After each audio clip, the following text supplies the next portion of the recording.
अस्सलाम वालेकुम जी, क्या हाल चाल है जी आप सब लोगों का। उम्मीद करती हूँ कि सब लोग ठीक ठाक होंगे and welcome back to my channel.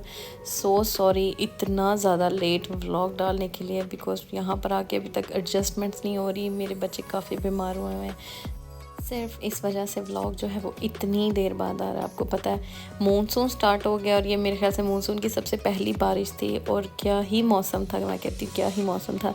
लेकिन उसके बाद मेरे बच्चे काफ़ी ज़्यादा बीमार हो गए, तो बस इसी वजह से आपको पता फिर माँ की जो ड्यूटीज़ होती हैं, फिर इसीलिए फ़ोन हाथ में पकड़ा नहीं जा रहा था। लेकिन मैंने काफ़ी ज़्यादा कोशिश की थी कि मैं व्लॉग अपलोड ज़रूर करूँ।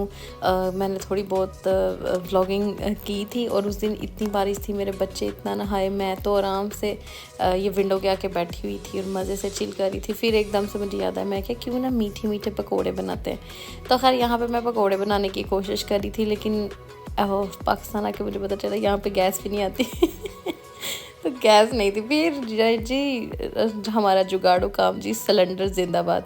उसके बाद मैंने जो सिंपल मीठे पकौड़े, हर एक बनाने का तरीका अलग होता है। मैं तो वैसे अंडे के साथ बनाती हूँ, 2 अंडे डाले थे, उसमें चीनी डाली थी मैंने, उसमें मैंने आटा डाल दूँगी, आटे के बाद पानी डाल दूँगी और थोड़ा सा बेकिंग पाउडर या बेकिंग सोडा जो भी आपके पास वो आप डाल सकते हो।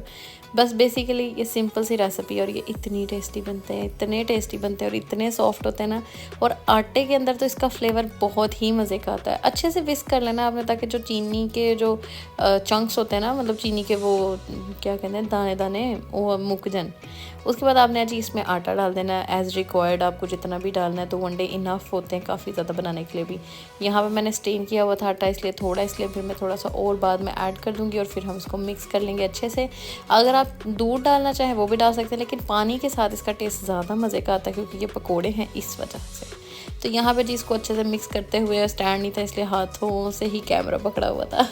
मौसम बाहर बहुत प्यारा था, विंडो में से इतना प्यारा मौसम आ रहा था ना कि मैं कहती हूँ मज़ा ही आ गया देख के। उसके बाद आपने इसको ऐसा पेस्ट बनानी है, अच्छी सी, ना ज़्यादा थिक ना ज़्यादा पतली, बहुत ही मतलब केक की तरह। मैं इसको छोटे से फ्राई पैन में बना रही थी, और आप इसको ना डीप फ्राई करेंगे तो ये काफ़ी फूल जाएंगे, बहुत मज़े के पकोड़े की शक्ल देंगे। लेकिन अगर मेरी तरह, क्योंकि उस दिन मेरे साथ क्या ही हादसा हुआ कि सिलेंडर ऑन किया, पहला पकोड़ा डाला अंदर, गैस ख़त्म हो गई उसके अंदर, फिर उसको दोबारा भेजा भरवाने के लिए। और खैर फिर हम लोगों ने पकोड़े खाए, इसलिए व्लॉग में पूरा नहीं कंप्लीट कर पाए। उसके बाद ये उसके 1-2 दिन बाद मैं बाज़ार गई थी, मुझे समर फैब्रिक्स चाहिए थे फॉर ऑब्वियसली गर्मियों के जो अच्छे अच्छे कपड़े हैं, लॉन के सूट, सादा घर पहनने वाले, क्योंकि सारे बाहर आने जाने वाले कपड़े हैं। और जिस तरह का मौसम है ना, दिल करता है ओ पुराने ज़माने के कोई घिसे पिटे कपड़े हो ना वो पहने जाए, क्योंकि इतना पसीना आता है। आप कितनी देर एसी में रह लोगे। और फिर बच्चों को भी हम इसी वजह से मैं ज़्यादा कोशिश करती हूँ कि एसी में वो, क्योंकि अंदर बाहर करते रहते हैं, तो वो बुखार इतनी जल्दी दोनों को हो जाता है ना, तो उसकी वजह से मैं बड़ी परेशान हुई थी। लेकिन खैर कम टू द पॉइंट, क्या हम भी दूसरे रोने लेके बैठ गए हैं। कम टू द पॉइंट, कपड़े चेक करें, डिज़ाइंस चेक करें, I really really love that. और अपने से ज़्यादा मेरी लालच थी कि मैं बच्चों के लिए ले लूँ, गुलाम मोहम्मद के लिए, अपने बेटे के लिए मेरा दिल था मैं प्यारे फंकी से कलर के कुर्ते लूँ और दुआ के लिए लॉन के कपड़े लूँ, क्योंकि इन दोनों के पास पैंट शर्ट्स हैं और यूं के कपड़े हैं, और यहाँ गर्मी में ना मेरा दिल नहीं करता उनको पहनाने का।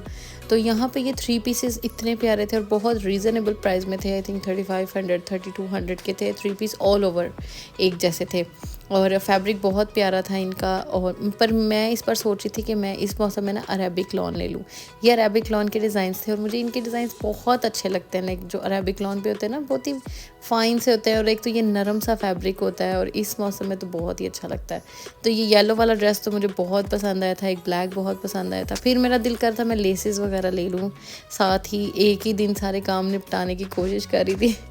खैर यहाँ, अच्छा मैं आपको बताऊँ, यहाँ मैं फैसलाबाद में थी। फैसलाबाद में ये हमारे बिल्कुल घर के पास ही जलवी मार्केट है, ये मैं वहाँ पे गई थी। वहाँ पे भी बहुत अच्छे रीज़नेबल प्राइस पे आपको लॉन के घर पहनने वाले कपड़े मिल जाते हैं। यकीन करें, ये सारे फैब्रिक्स मैंने देखे हैं बड़े बड़े ब्रांड्स पे, लेकिन आप आराम से कोई भी लोकल मार्केट से अच्छे से घर पहनने वाले, मैं कहती हूँ, कपड़े लें। बस स्टिचिंग अच्छी होनी चाहिए, डिज़ाइनिंग अच्छी होनी चाहिए, कपड़ा कहाँ से लिया मैटर नहीं करता। हाँ, लेकिन आने जाने वास्ते तो चंगे चंगे कपड़े ज़रूर होने चाहिए।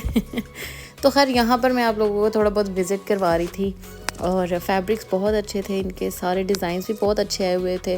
कुछ काफ़ी रीज़नेबल प्राइसेस में भी कपड़े थे यहाँ पर, इतने एक्सपेंसिव नहीं थे।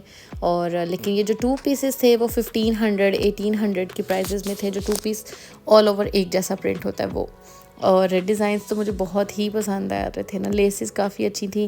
खैर जो मैं थोड़ी बहुत व्लॉग किया था, लेकिन इंशाल्लाह नेक्स्ट में अच्छे से व्लॉग करके आप लोगों को सारा कुछ दिखाऊंगी। जो फैब्रिक्स मैंने लिए वो भी दिखाती हूँ। मैंने ये 2 फैब्रिक्स लिए अपने लिए।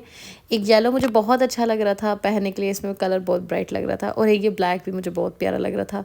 मेरा दिल था छोटे छोटे प्रिंट्स लूँ, एक तो उसमें आप जी पतले भी लगते हो और सोने भी लगते, तो इस वजह से मैंने ये 2 प्रिंट्स अभी लिए थे अपने लिए। और कुछ मैंने कपड़े पहले ही ले लिए थे, लेकिन वो मेरी टेलर के पास है। वो जैसे ही कपड़े आएंगे मैं आप लोगों को लाजमन दिखाऊंगी, जो भी मैंने डिज़ाइनिंग करवाई, किस तरह स्टिच करवाए।